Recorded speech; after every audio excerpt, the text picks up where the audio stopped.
Sundarayya park దగ్గర ఎవరు పట్టించుకోవడం లేదు. దయచేసి అక్కడ కూడా మళ్ళీ ఆ రూట్స్ డెవలప్ చేసేసి అందరికీ సౌకర్యవంతంగా తయారు చేయడం కోరుకుంటున్నాను. చాలా చోట్ల ఒకసారి చూస్తే హైదరాబాద్ నగరాన్ని ఇంత గతంలో మా ప్రభుత్వం ఉన్నప్పుడు ఇంటర్నేషనల్ సిటీ అంటే ప్రతి ఒక్కరు హైదరాబాద్ నగరాన్ని కోరుకునేవాళ్ళు. మరి ఈనాడు ఎవరైనా కానీ సెలబ్రిటీస్ కానీ ప్లస్ ఇంకోటి ఇంటలెక్చువల్స్ కానీ రిటైర్ అయిన తర్వాత ప్రతి ఒక్కరు హైదరాబాద్ నగరంలో ఉండాలని కోరుకునేవాళ్ళు.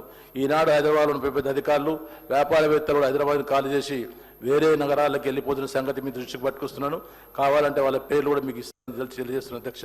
ఒకసారి రజనీకాంత్ గారు షూటింగ్ హైదరాబాద్ వచ్చినప్పుడు హైదరాబాద్ నగరం ఇంత బాగుంటుందని చెప్పి అని పొగిడిన రజనీకాంతే కాకుండా మరి చాలా పెద్ద ఎత్తున ప్రముఖులు మరి హైదరాబాద్ నగరం కొనియాడారు.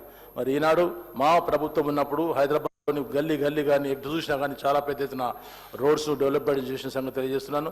ప్యాచ్ వర్క్స్ కానీ ప్యాట్రోల్స్ కానీ ఎప్పటికప్పుడు అధికారులు క్షుణ్ణంగా పరిశీలించి చేసేవాళ్ళు. ఈనాడు రోడ్లు కానీ ఫుట్పాత్లు కానీ పట్టించుకునే నాదుడే లేకుండా పోయిన సంగతి తెలియజేస్తున్నాను.